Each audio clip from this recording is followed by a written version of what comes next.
From today, I am going to start for class 11th our course book Flamingo. And the first topic of this book is poetry and poem. First poem, My Mother at 66, and the poet's name Mrs. Kamla Das.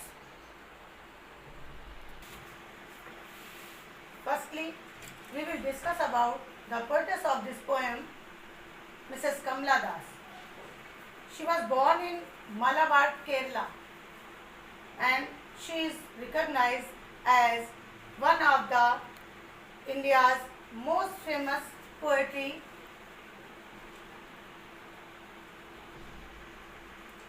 Her works are known for their originality, versatility, and the indigenous flavor of the soil.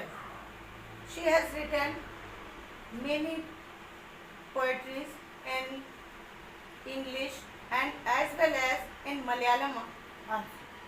So let us start our poem.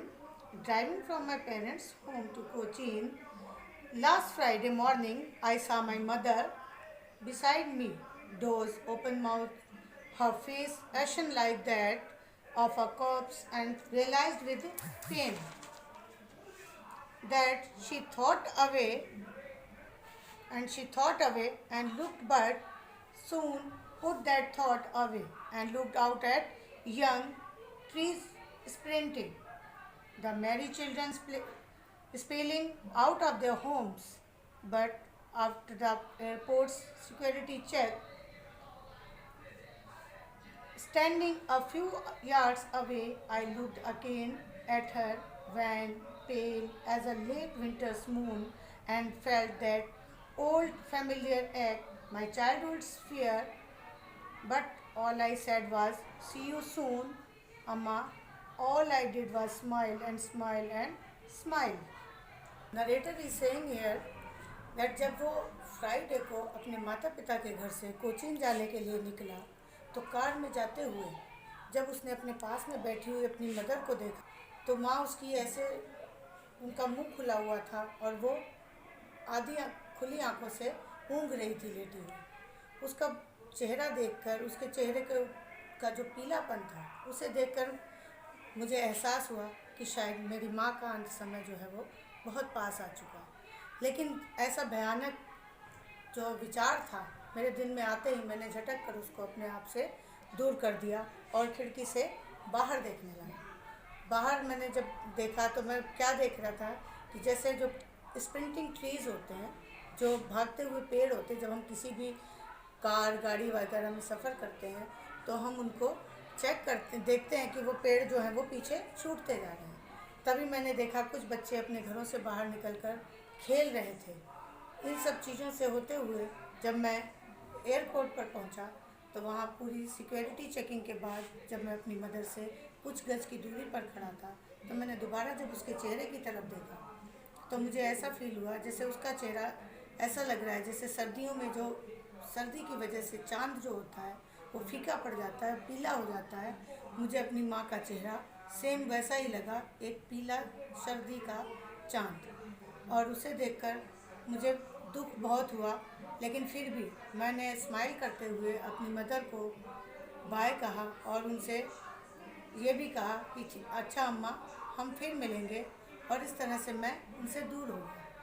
तो इस poem में क्या है कि जैसे जैसे हम अपने पेरेंट्स के क्लोज़ होने, जैसे जैसे पेरेंट्स हमारे ओल्ड एज को बढ़ते जाते हैं ना, तो हम किसी ना किसी कारणवश उनसे दूर होते चले जाते हैं। उस दूरी को जो ओल्ड एज के पीपल हैं वो कितना गहनता से लेते हैं, उसको कितना फील करते हैं कि वो किस तरह से सोचते हैं कि जो उनके बच्चे हैं वो क्या चाहते हैं कि वो ज़्यादा से ज़्यादा अपने बच्चों के पास रहें, लेकिन वो पॉसिबल नहीं होता।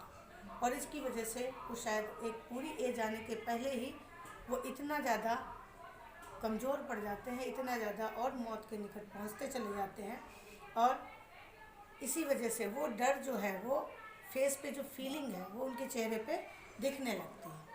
तो इन दिस पोएम हमने क्या देखा कि ओल्ड एज जो है किस तरह से एक पर्सन के ऊपर इफ़ेक्ट डालती है और किस तरह से हमें उसके साथ किस तरह से हम अपना रिलेशनशिप जो है वो बना सकते हैं।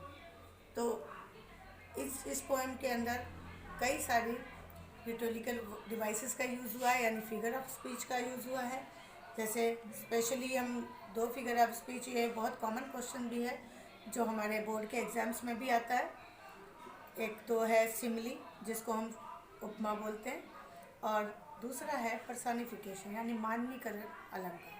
इसमें जो यूज़ किया गया है, like a pale moon of winter and sprinting trees, ये सारी जो चीज़ें हैं ये दोनों हमारे फिगर ऑफ स्पीच हैं जो यहाँ पर यूज़ हुए हैं। अब बच्चों, ये पोएम आई थिंक आपको समझ आई होगी, और अगर कोई प्रॉब्लम है तो आप दोबारा से हमें कमेंट बॉक्स में कमेंट कर सकते हैं, जिससे हम इसको दोबारा से रिपीट करके आपको अगेन हम इसका लेसन को पढ़ पाएंगे दोबारा। And don't forget to like and share it and subscribe our channel. Thank you. It is enough for today. Thank you.